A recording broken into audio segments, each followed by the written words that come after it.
one another thing. You have given a huge charter of demand rights and duties. Can you elaborate? Yeah, you see, when this Rohit Vemula case took place, and particularly this Una case took place in Gujarat, and you see people were quite, you see, saddened all across the country, and many people, they were, you see, quite in contact with me, and they were continuously, you see, asking me, sir, that you must do something. And if you pay attention to this problem, because it is becoming quite acute, this problem of crimes against humanity and atrocities on the scheduled caste and scheduled tribes. So it can bring some solace and solution to this problem. So then I started thinking that, you see, in spite of, you see, the Constitution of India and the Atrocities Act that is already, you see, enacted by the Parliament in 1989. So why, you see, all this type of things are happening? So of course, you see, it's a societal problem, but it is also a constitutional and a legal problem, and it's an economic problem. You see, societal problem because unless there is caste and notion of caste in untouchability, this problem is going to continue for some time. But you see, now we are not living in the age of Manu. We are living in the age of human rights and Dr. Ambedkar's constitution. So even the societal problems, they can be solved by the constitution and human rights, by law and economics and policies. So this we have to understand. So you see, the crimes against humanity is a violation of human rights, and it is not, you see, permissible international human rights law. And the Constitution of India also does not permit in Article 17 and 14 and 19 and 21, if you take all these articles in the right perspective. But in spite of that, you see, all these things were going on. Why? Because the state was a party to the discrimination. The Indian state, there is a parliament and the government of India and the state governments and the state legislatures, and also judiciary is also an organ of the state. So indirectly I can say that it was also not paying proper attention to this problem of caste discrimination. And then the private sector was also a major, you see, player in this.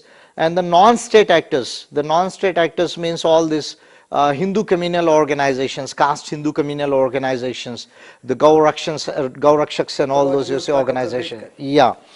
So you see, what I did particularly is that I petitioned the Indian state. I did not raise the problem of a particular Una or, you see, Rohit Vemula.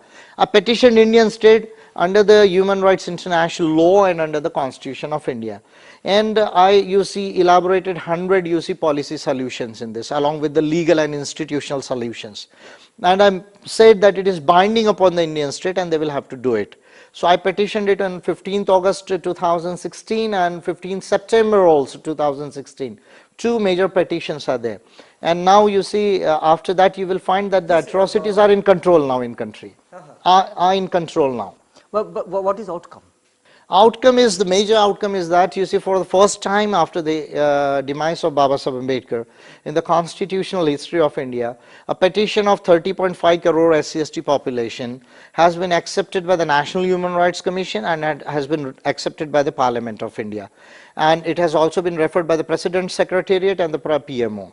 So now this petition has become an official petition of the Government of India and the Parliament and the National Human Rights Commission.